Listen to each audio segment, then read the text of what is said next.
Os irmãos podem assentar-se.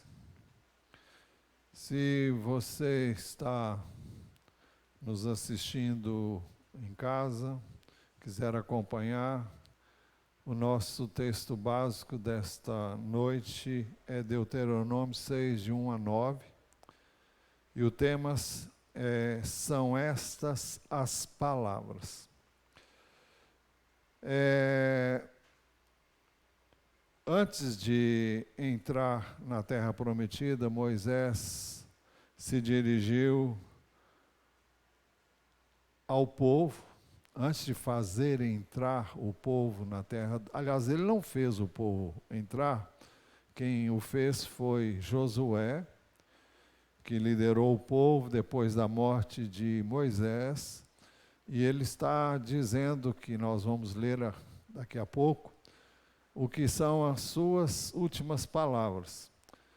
E ele queria, sob a direção do Espírito de Deus, Deus queria que o povo estivesse atento para aquilo que ele iria dizer em preparação para a conquista da Terra Prometida. Então o texto começa dizendo: são estas as palavras que Moisés falou a todo Israel a leste do Jordão, ou seja, do outro lado do rio Jordão, à direita de quem vê o mapa, como nós o vemos quando nos detemos diante dele. Moisés falou ao povo sobre a palavra de Deus, dizendo: são estes os mandamentos, os estatutos e os juízos que o Senhor seu Deus ordenou que fossem ensinados a vocês, para que vocês os cumpram na terra em que vão entrar e possuir. Na realidade, o que ele vai dizer, ele já vinha dizendo durante toda a trajetória do povo, ao longo dos 40 anos que ele permaneceu no deserto, até que adentrasse a Terra Prometida. E o livro de Deuteronômio não é outra coisa senão uma repetição daquilo que foi dito nos outros livros, Êxodo, Levítico, Números, e Deuteronômio repete. Aliás, Deuteronômio significa isso, repetição daquilo que já foi dito anteriormente. Por isso ele diz: são esses os mandamentos, os estatutos e os juízos que o Senhor seu Deus ordenou que fossem ensinados a vocês, para que vocês os cumprissem na terra em que vão entrar e possuir. A palavra de Deus, ele deixa muito claro, é para todas as faixas etárias. O texto diz assim no verso 2: para que durante todos os dias da sua vida, vocês, é uma palavra dirigida aos pais, os seus filhos e os filhos dos seus filhos, ou seja, para você, para os seus filhos e os seus netos. Então, este é o propósito de Deus. Esta é a razão porque a palavra de Deus deve ser ministrada às crianças desde a mais tenra idade. Nós muitas vezes pensamos que elas não têm muito cedo ainda condições de assimilar, mas elas podem aprender, reter e gravar muito mais do que a mente de um adulto possa imaginar. Por que devemos fazer isso? Porque o texto diz para que durante todos os dias da sua vida, vocês, os seus filhos e os filhos dos seus filhos. Por quê? Ele explica primeiro, porque a palavra de Deus nos leva a temer o Senhor, para que durante todos os dias da sua vida, vocês, os seus filhos e os filhos de seus filhos temam ao Senhor, seu Deus. Temer não significa ter medo, mas significa respeitar. Nós só podemos guardar a palavra de Deus se nós temermos a Deus. Por que muitos não fazem? Por que muitos ouvem de um lado e saem pelo outro? Porque não temem a Deus. Não temem a Deus porque não conhecem a Deus. Se nós conhecemos a Deus, nós vamos temer a sua palavra. Vamos considerar aquilo que ele diz como algo muito sério, que não deve ser negligenciado. O Senhor determinou aos reis de Israel que eles lessem a palavra de Deus diariamente, para aprenderem a temer o Senhor. Isso está no capítulo 17 do mesmo livro que estamos examinando, no verso 19, onde nós lemos assim: o rei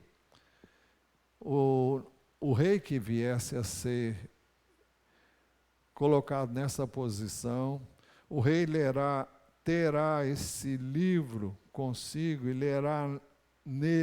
nele lerá todos os dias da sua vida, para que aprenda a temer o Senhor seu Deus.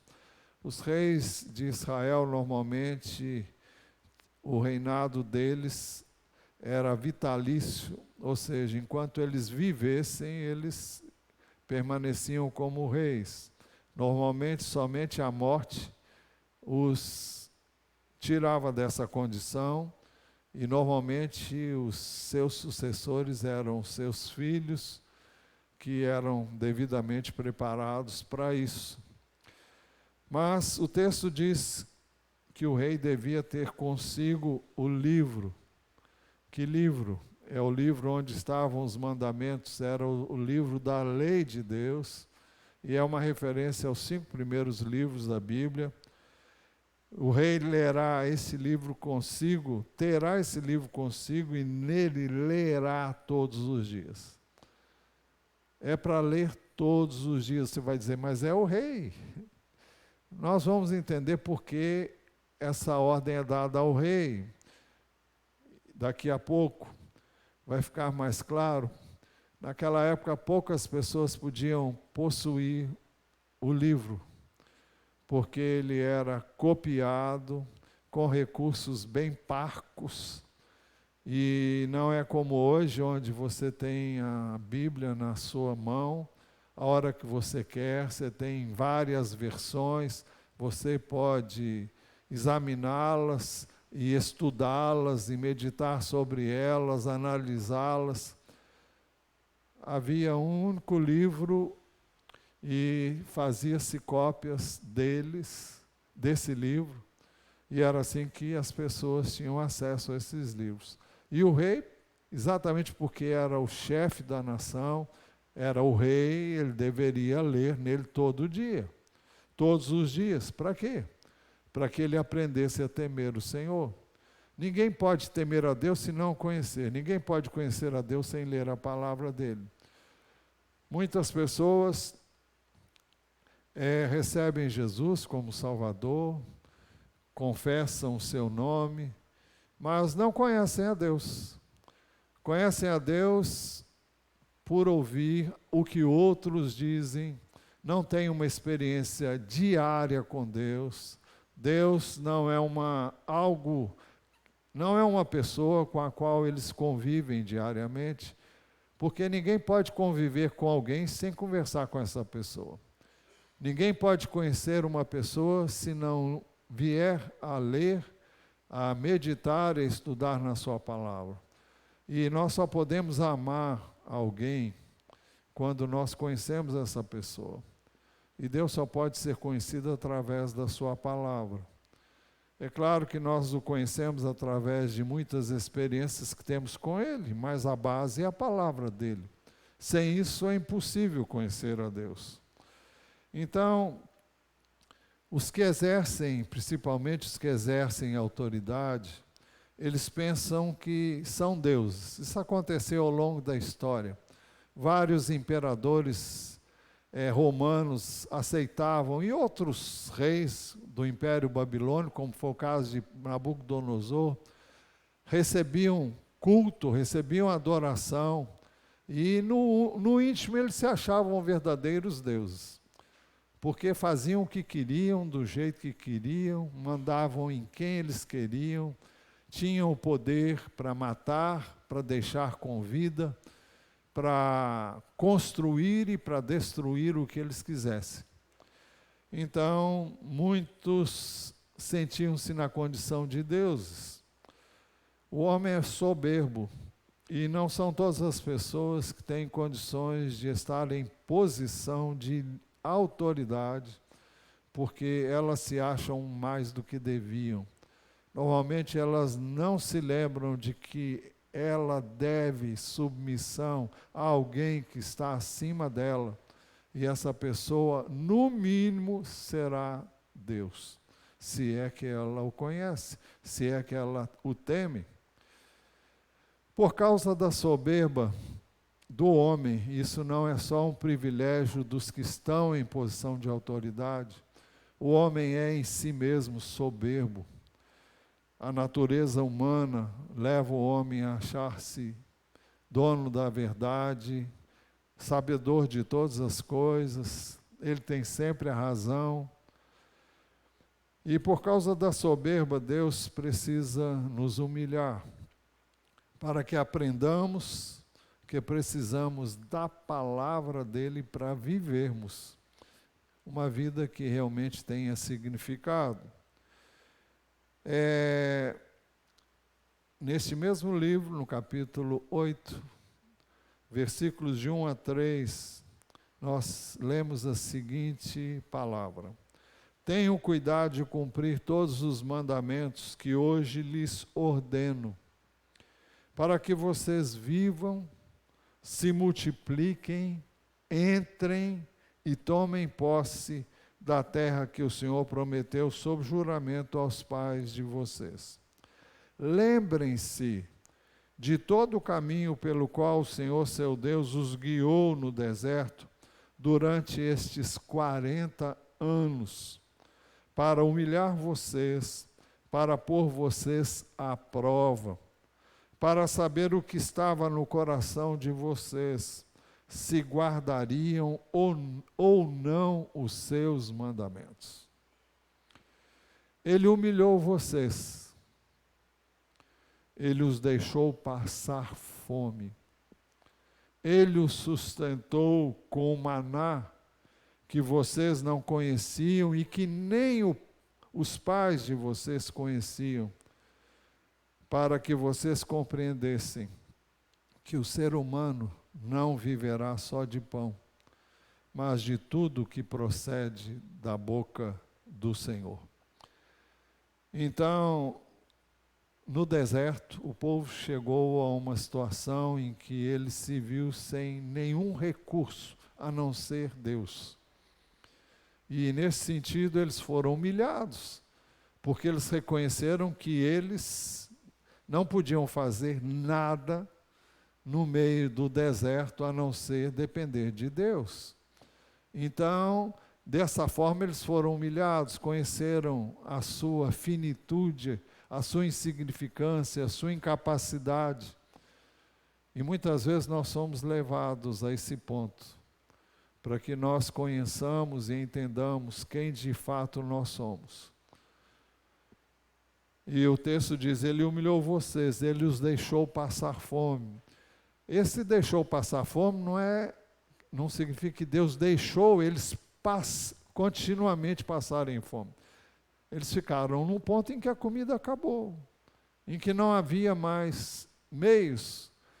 Tudo que eles tinham levado já tinha sido comido, já tinha sido usado, e eles não tinham como inventar alimento. Então, eles sentiram fome, e Deus permitiu que eles sentissem fome. E foi nessa hora que Deus ouviu a oração e o clamor do povo, que deu a Moisés o conhecimento de que as coisas estavam naquele ponto. Moisés orou pelo povo e Deus mandou o alimento e veio o maná.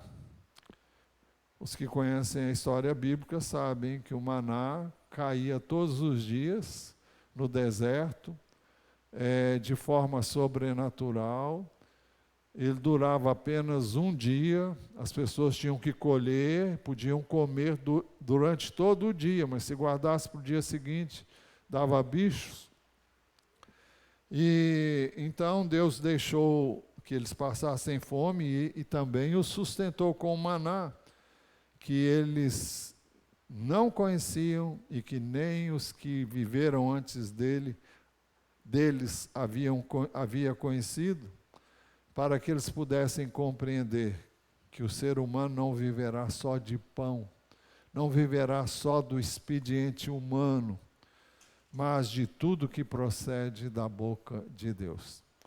Por que da boca de Deus? É porque Deus manda e as coisas são feitas.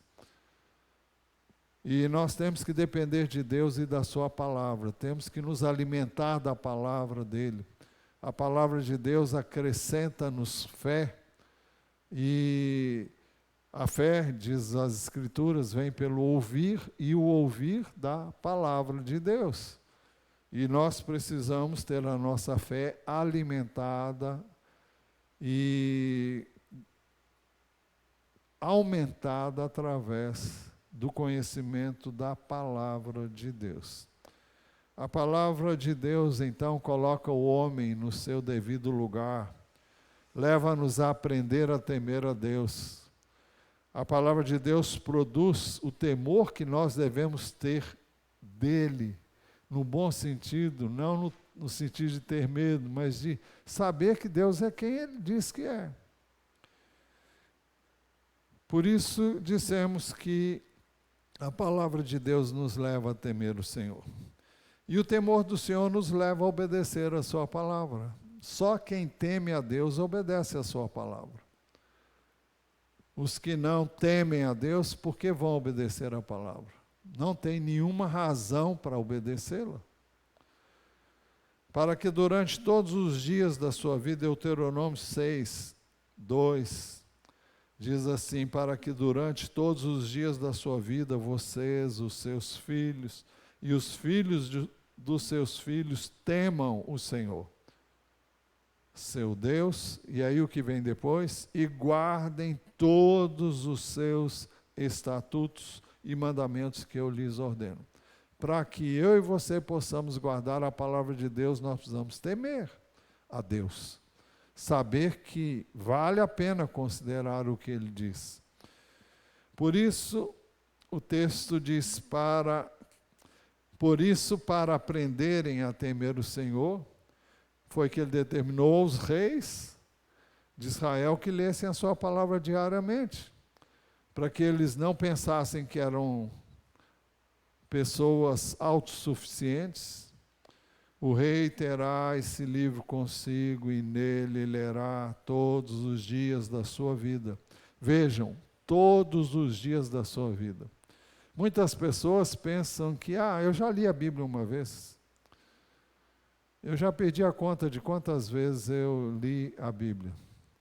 No início eu anotava, cheguei a ler a Bíblia mais de uma vez por dia, mas eu falei, eu não vou querer fazer essa conta não, senão eu vou achar que eu já consegui isso, já consegui aquilo outro. Parei de anotar, mas eu leio, todo ano eu leio a Bíblia. O que eu digo para vocês fazerem, eu faço. Melhor, nós fazemos, eu faço com a minha esposa. Diariamente lemos a Bíblia. E nunca me cansei de ler a Bíblia e sempre encontramos nela coisas novas, coisas que nós parece que nunca tínhamos lido. Eu e você não somos capazes de reter a palavra de Deus. É por isso que é preciso que você a ouça, é preciso que você a leia, é preciso que você estude, que você a memorize, que você medite nessa palavra, como diz as Escrituras, de dia e de noite. A obediência à palavra de Deus requer temor que só existirá se nos detivermos nela todos os dias da nossa vida. É o que diz o texto que nós acabamos de ler. Por isso nós dissemos que os reis teriam que lê-lo todo dia. Ele não podia passar um dia sem lê-la. A obediência à palavra de Deus tem promessas extraordinárias. A primeira é vida longa. O texto diz, Deuteronômio 6:2, para que durante todos os dias da sua vida, vocês, os seus filhos e os filhos dos seus filhos, temam o Senhor seu Deus e guardem todos os seus estatutos e mandamentos que eu lhes ordeno, para que os seus dias sejam prolongados. A palavra de Deus tem princípios de vida, que, se levados na devida consideração, vão prolongar os dias da nossa vida. É uma promessa. Já dissemos aqui muitas vezes que a transgressão da palavra de Deus causa convulsões internas, emocionais, as mais impressionantes, que normalmente podem causar doenças físicas. São o que se chama há muito tempo de doenças psicossomáticas. Psico fala da mente e soma é corpo. Então é aquilo que você vive na sua mente em termos de emoção, em termos de inquietação ou sossego ou paz ou descanso. Isso vai resultar em saúde ou então em enfermidades decorrentes de situações que você vive nas emoções que vão acabar manifestando no corpo. Inclusive dores físicas, doenças cardiológicas, cânceres e inúmeras outras doenças. Os cientistas têm associado a problemas emocionais que não são vividos como diz a Bíblia. Eu não estou dizendo que tudo é por causa disso, e muitas coisas nós não sabemos explicar, só entre Deus e a pessoa, mas o princípio que a Bíblia ensina é esse, e ao longo da nossa história nós podemos comprovar isso. Então, a primeira promessa é para que os seus dias sejam prolongados. O propósito de Deus com a sua palavra é o de nos abençoar, é o de nos dar vida, uma vida com significado, e prolongar os nossos dias de vida à medida em que nós guardamos a sua palavra. A obediência à palavra de Deus tem promessas extraordinárias. A segunda, uma vida bem-sucedida. O texto diz, portanto, escute Israel, versículo 3, Deuteronômio 6:3. Portanto, escute Israel e tenha cuidado de cumprir esses mandamentos para que tudo lhes corra bem. A Bíblia tem princípios que permitem que, se obedecidos, vão trazer bênção. Você vai evitar muitos problemas, muitas dificuldades que você não pode evitar se você não conhecer a Bíblia e não guardar a palavra de Deus. Ela tem princípios que vão tornar a sua vida bem-sucedida, vão levar você a ser próspero, a fazer as coisas como Deus quer, e quando você faz as coisas exatamente como Deus diz que você deve fazer, você tem a bênção dele. Deus não pode abençoar quando você está em desobediência. Deus não pode operar na sua vida se você não obedece à palavra dele, porque ele criou-a exatamente para que você tivesse o que ele planejou para você. Mas é preciso que nós nos atenhamos a ela. Então, a segunda promessa é a vida bem-sucedida, para que tudo lhes corra bem. E em terceiro, a A terceira promessa que nós encontramos nesse texto é provisão abundante. O texto diz, portanto, escute Israel e tenham cuidado de cumprir estes mandamentos para que tudo lhes corra bem e vocês muito se multipliquem na terra que emana leite e mel, como o Senhor, o Deus de seus pais, lhes prometeu. Você vai dizer, mas o texto está falando em multiplicação de pessoas? Não tenho nenhuma dúvida que ele estava dizendo isso. Estava falando da multiplicação do povo. Mas um povo, para multiplicar, ele tem que ter meio, senão ele não sobrevive. O povo, para multiplicar, ele tem que ser bem sucedido, e ele se multiplica com a bênção de Deus. É verdade que hoje nós temos uma cultura bem diferente daqueles tempos. O número grande de filhos significava a bênção de Deus sobre um homem e uma mulher, sobre uma família. Hoje não é bem esse entendimento, não é bem essa visão. E é verdade também que muitos tiveram poucos filhos, e tiveram filhos porque oraram, e Deus permitiu que isso acontecesse, para que eles tivessem experiências com Deus que não teriam de outra forma, como foi o caso de Abraão, como foi o caso de... Rebeca?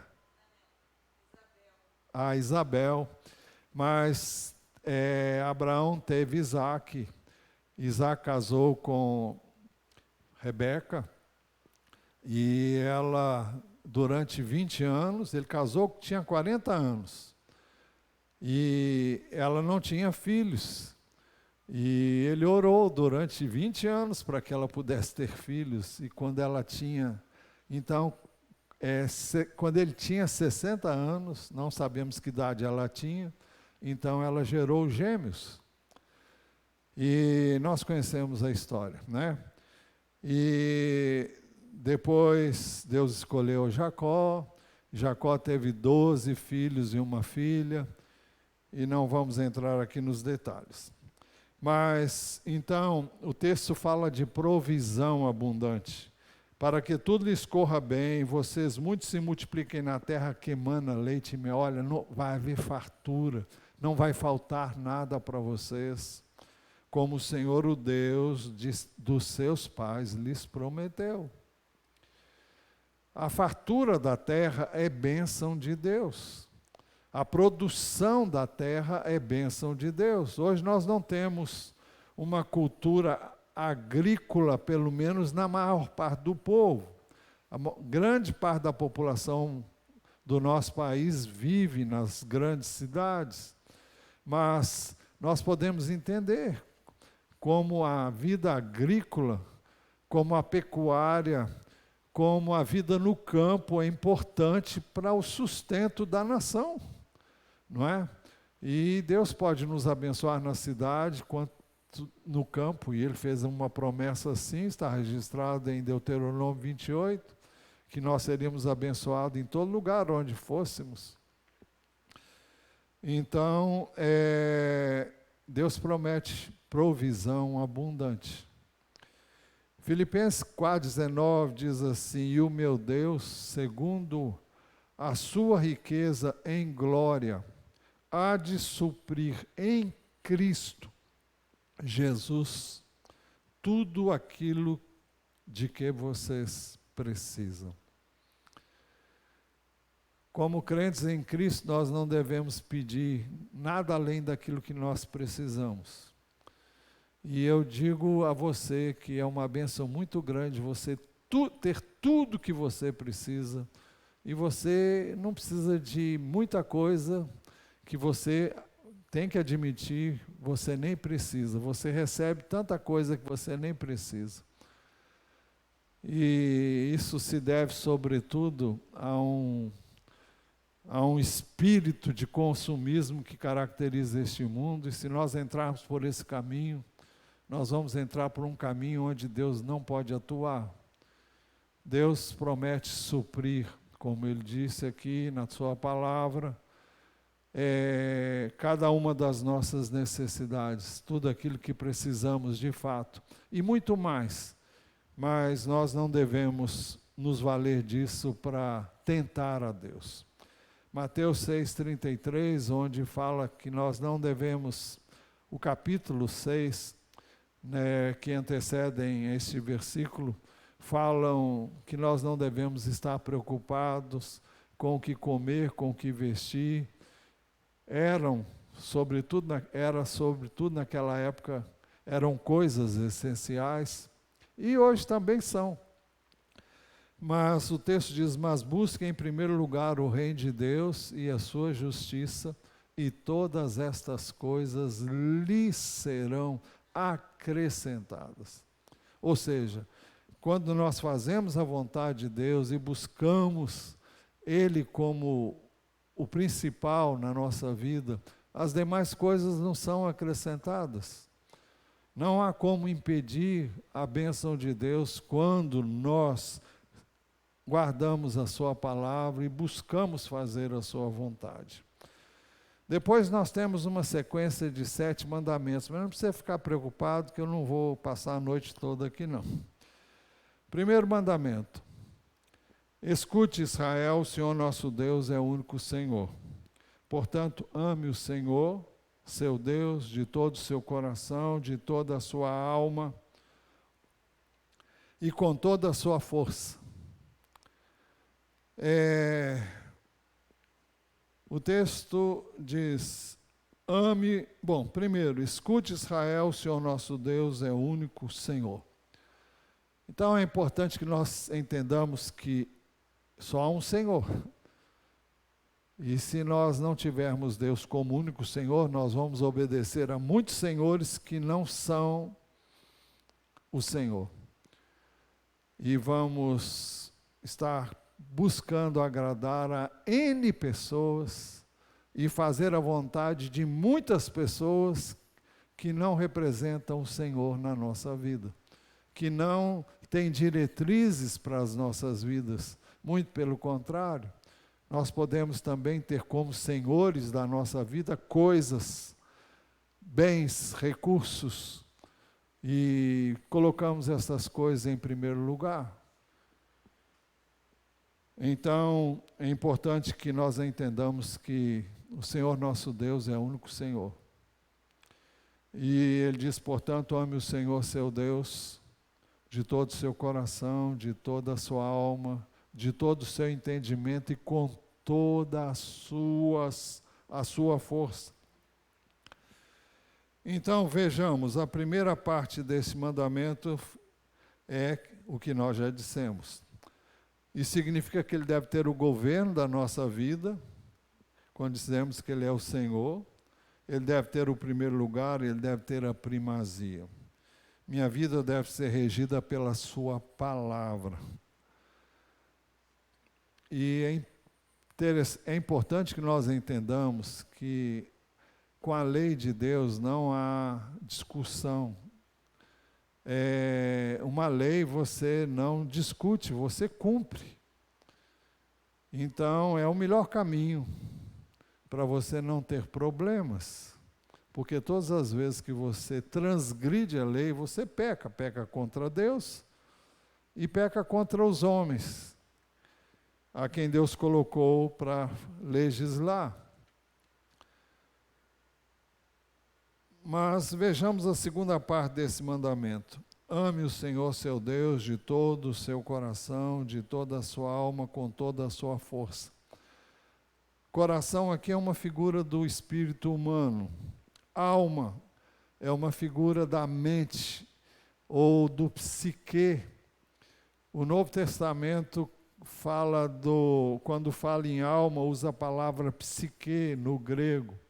E abarca o conhecimento, abarca a área emocional, a área intelectual e a área volitiva, a capacidade que eu e você temos de tomar decisões, de fazermos escolhas. Isso fala do meu espírito, da minha mente, e quando fala em força, está falando do meu corpo. Então, significa que eu e você devemos amar a Deus com tudo que eu e você somos e temos. Nós somos um espírito, temos uma alma e habitamos num corpo. Então isso fala de intensidade, fala de comprometimento, fala de dedicação. Radicais religiosos hoje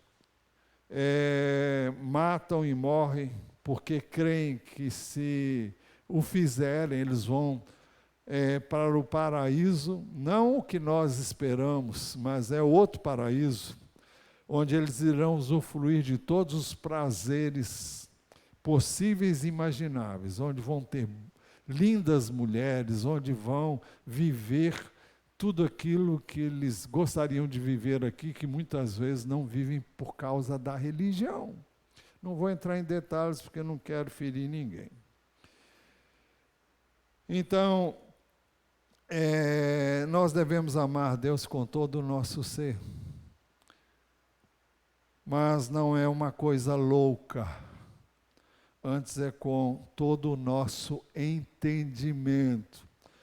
Jesus, quando citou esse mandamento, ele disse assim, quando foi perguntado, Marcos 12, 28 a 30, quando perguntaram a ele qual é o principal dos mandamentos, Jesus respondeu, o principal é, escute, ó Israel, o Senhor nosso Deus é o único Senhor.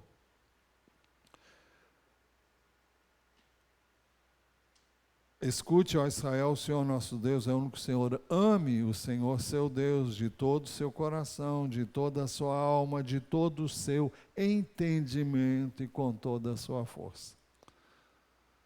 Então, é um entendimento que nos é dado pelo próprio Deus, para que entendamos como nós vamos amá-lo dessa maneira. Segundo mandamento, estas palavras que hoje lhe ordeno estarão no seu coração. Nós não temos que ter a palavra apenas na mente, é preciso que ela esteja no coração. O sentido aqui é que essa palavra não seja mero conhecimento intelectual, mas seja algo que você abriga no coração. Você ama a palavra. Você tem prazer em ouvi-la e tem prazer em guardá-la. E isso diz respeito a ter a palavra no coração. Se você a tem, você vai guardar. O Salmo 119, 11 diz, guardo a tua palavra no meu coração para não pecar contra ti. Terceiro mandamento, você as inculcarás a seus filhos.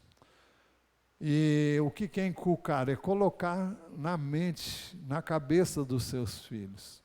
Isso fala de insistir, fala de... É insistir mesmo, requer tempo, requer dedicação, requer renúncia do conforto e da vontade própria, requer amor incondicional.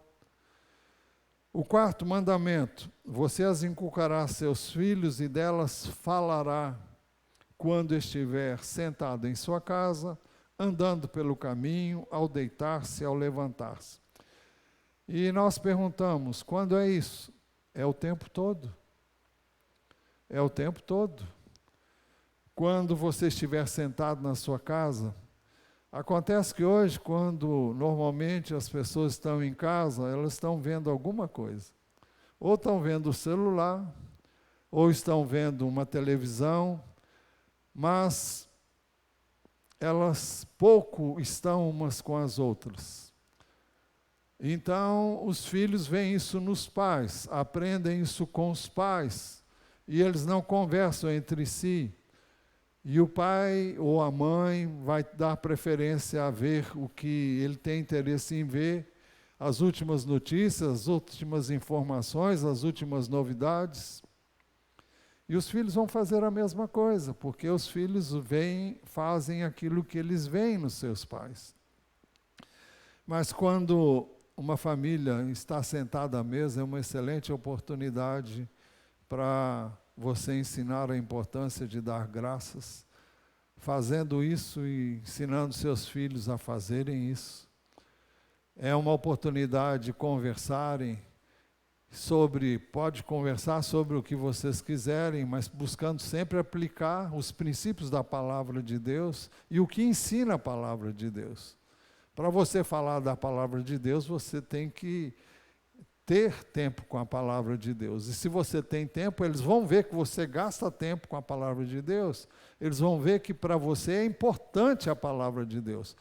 Nenhuma criança pode achar importante algo que o pai ou a mãe não dão a devida importância. Então, sentado na sua casa, andando pelo caminho, hoje anda-se tão pouco a pé, mas naquele tempo andava-se bastante. E os filhos acompanhavam os pais. E quando eles iam no caminho, o Senhor está dizendo, fala da minha palavra enquanto você estiver andando pelo caminho. Fale de mim. Compartilhe com eles suas experiências. Andando pelo caminho, ao deitar-se. Quando você for deitar, antes de deitar, habitue-se a orar com seus filhos, a impor as mãos sobre eles, a ler um trecho da palavra de Deus com eles. E quando levantar-se, se você pode reunir a família, comece o dia orando a Deus, comece o dia agradecendo a Deus com a família reunida. Enfim, é o tempo todo, onde quer que você vá ou esteja. Ninguém aprende por osmose, e até porque só pode aprender aquilo que há em você. Se essa palavra não estiver no seu coração, você não vai falar dela. Como falar de algo que não arde em você, algo que não queime em você? A boca fala, o Senhor Jesus disse, raça de víboras, como vocês podem falar coisas boas sendo maus? Porque a boca fala do que está cheio o coração. A pessoa boa, do bom tesouro, do tesouro bom tira coisas boas, mas a pessoa má do mau tesouro tira coisas más. O que é que sai da nossa boca? O que é que os nossos filhos estão ouvindo de nós? Se eles ouvem a palavra de Deus, eles vão se interessar pela palavra de Deus. Se o ensino que damos a eles é o da palavra de Deus, isso vai ficar, isso vai permanecer. Ensina a criança no caminho que deve andar e quando crescer, não se desviará dele. Quinto mandamento. Também deve amarrá-las como sinal na sua mão. Hoje as pessoas têm nas mãos um smartphone e parecem que não largam ele para nada. Não conseguem viver mais sem um smartphone. E agora tem uma bênção, a Bíblia está no smartphone, se você quer. Então a questão é saber se você usa a Bíblia no smartphone, porque tê-la lá e não usar não vai adiantar nada, não é? Então, quando isso foi dito, eles deviam ter filactérios como um sinal para se lembrarem da palavra de Deus. Eles tinham também pequenas caixinhas, nós vamos ver já já, com os principais mandamentos e ensino das Escrituras, porque, como dissemos, eles não tinham cópia de tudo, e era um meio de fazê-los lembrar-se da palavra de Deus. Vejam um slide primeiro aí, que vai falar sobre os filactérios. Aqui nós temos uma visão do do Muro das Lamentações. Vocês estão vendo que as pessoas creem que aí podem orar a Deus, colocam aí os seus pedidos, e nós sabemos que as coisas não funcionam assim, né? Quando tivemos a oportunidade em Israel, perguntaram se a gente tinha levado nossos pedidos no Muro da Lamentação. Não. Não fomos lá para isso. Vimos vimos o que acontece, como acontece, mas não levamos nenhum pedido. As pessoas hoje, muitos dizem, vocês podem fazer os seus pedidos, nós vamos levar lá para Israel e vamos orar no monte tal. Meu Pai do céu, a Bíblia diz que Deus é espírito, importa que os seus adoradores o adorem em espírito. E antes disso, a mulher perguntou, onde é o lugar de adoração? É em Jerusalém ou é aqui no Monte Gerizim? Jesus disse, olha, mulher, vem a hora em que nem nesse monte, nem em Jerusalém, os verdadeiros adoradores adorarão o Pai, porque Deus é espírito, importa que os seus adoradores o adorem em espírito e em verdade. Então é importante que nós possamos nos dirigir a Deus sabendo que somos ouvidos. Não é porque somos melhores do que ninguém, é porque oramos no nome de Jesus. Mas fica aí a ilustração do que eles faziam e ainda fazem hoje. Isso é coisa dos nossos dias. Eles usam isso ainda hoje. O judeu ortodoxo faz isso. E dentro do entendimento que ele tem, eu acho que ele está certo. Não porque ele faz isso, mas porque ele segue o que era orientado no Velho Testamento. Hoje nós temos uma visão, à luz do Novo Testamento, que é o que Jesus ensinou. Deus é espírito, importa que os seus adoradores o adorem em espírito e em verdade. Mas a palavra de Deus é viva e permanente, e ela não mudou, ela continua a mesma, e nós temos que lê-la diariamente. Mas a palavra de Deus deve estar no coração. Por isso que o texto diz, no verso 6, essas palavras que hoje lhe ordeno estarão no seu coração. Daí a importância da memorização dos textos. Josué 1,8 diz, não cesse de falar deste livro da lei, pelo contrário, medite nele dia e noite. Como é que nós vamos meditar se nós não memorizamos a palavra? Salmo 1,2 diz, pelo contrário, o seu prazer está na lei do Senhor e na sua lei medita de dia e de noite. Quando não havia Bíblia para todos, as escrituras acessíveis a todas, as pessoas tinham que memorizar. E memorizavam livros inteiros para que pudessem guardá-los. Imagine você se de repente confiscam as Bíblias todas e você fica sem Bíblia. Como é que você vai fazer? Eu insisto que vocês memorizem pelo menos um versículo por semana, às vezes 2. E muitos acham isso muito...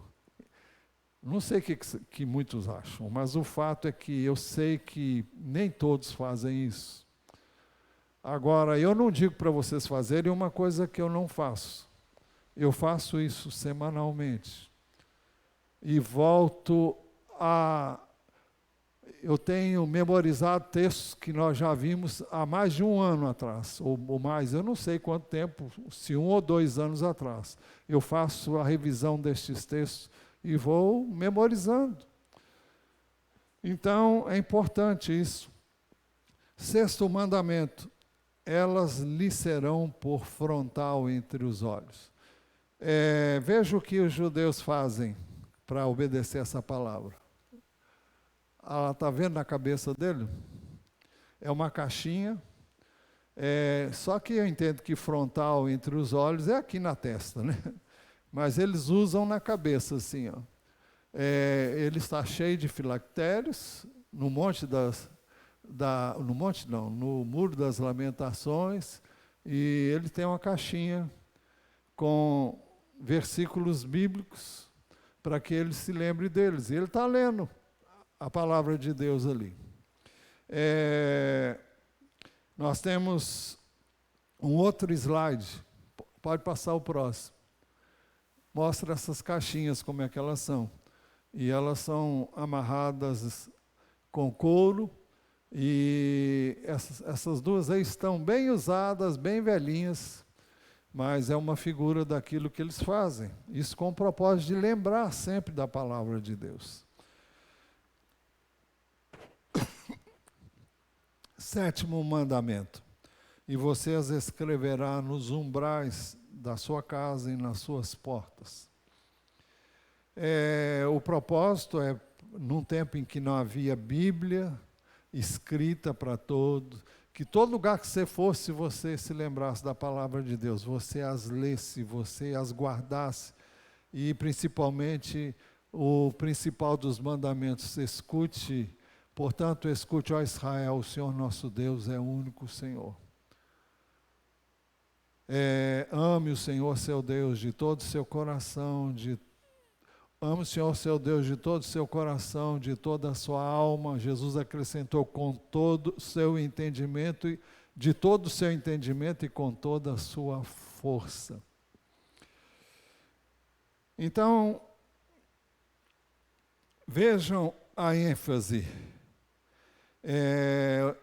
Você as escreverá nos umbrais de sua casa e nas suas portas. Então veja a ênfase no verso 6. Estas palavras que hoje lhe ordeno, isso não está aqui não, estarão no seu coração. 7, você as inculcará a seus filhos. 7b, e delas falará o tempo todo, quando estiver sentado em sua casa, andando pelo caminho, ao deitar-se, ao levantar-se. Verso 8, também deve amarrá-las como sinal na sua mão. Verso 9, elas serão por frontal entre os seus olhos. Na realidade, quem via isso não era a pessoa, era quem via um, olhava para a cabeça do outro, estava lá, para lembrar a ele a lei do Senhor. E o verso 9, você as escreverá nos umbrais de sua casa e nas suas portas. Como já dissemos, não havia Bíblias naquela época. A cópia das Escrituras era privilégio apenas dos sacerdotes e dos reis. No tempo de Jesus, os escribas eram assim chamados porque eles que copiavam a lei. E custava muito dinheiro para você ter acesso a uma cópia de parte das Escrituras. Conclusão: para que ler, ouvir, estudar, memorizar e meditar na palavra de Deus? Por que isso é tão importante? Porque Deuteronômio 2, 6, 2 e 3 dizem assim: para que durante todos os dias da sua vida, vocês, os seus filhos e os filhos dos seus filhos temam o Senhor, seu Deus, e guardem todos os seus estatutos e mandamentos que eu lhes ordeno, e para que os seus dias sejam prolongados. Portanto, escute Israel e tenha cuidado de cumprir esses mandamentos para que tudo lhes corra bem. Eu creio que eu e você queremos isso de coração. Queremos isso para nós, queremos isso para os nossos descendentes. E por isso devemos orar e por isso devemos viver estes princípios. E é preciso que nós entendamos que aquilo que Deus mandou funciona. E sempre que o fizermos, nós vamos colher o fruto daquilo que nós semeamos.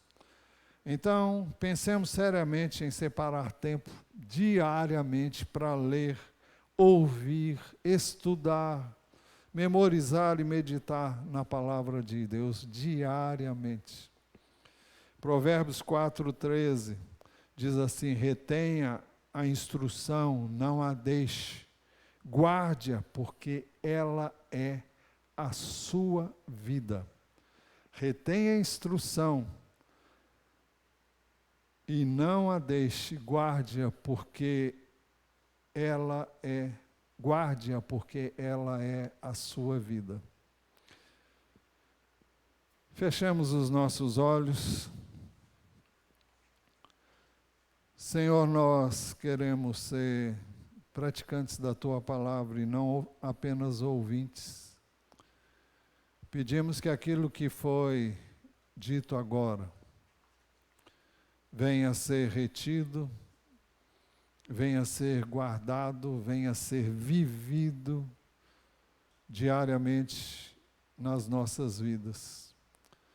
E que o Senhor nos ajude a não apenas saber e conhecer aquilo que o Senhor quer que nós façamos, mas que possamos, por meio de Jesus, viver a Tua palavra. Vem nos encontrar, vem nos ajudar, vem restaurar, vem colocar as coisas nos seus devidos lugares, vem endireitar o que está torto, vem consertar o que está errado e vem endireitar as nossas veredas para que andemos como igreja do Senhor neste lugar, na Tua presença, e façamos o que é agradável a Ti, por meio de Jesus, e colhamos os frutos que o Senhor tem prometido na Tua palavra. Ao sairmos daqui, Senhor, leva-nos em paz. Guarda-nos pelo Teu poder, guarda-nos por Tua bondade e graça, e como temos te pedido sempre, mantenha-nos bem junto do Teu coração, e que nada nos tire deste lugar. Nós te pedimos em nome de Jesus. E agora, que a graça de nosso Senhor Jesus Cristo, o amor de Deus o Pai, a comunhão e as consolações do Santo Espírito de Deus sejam sobre todos nós agora e para todos sempre. Amém. Vamos em pé cantar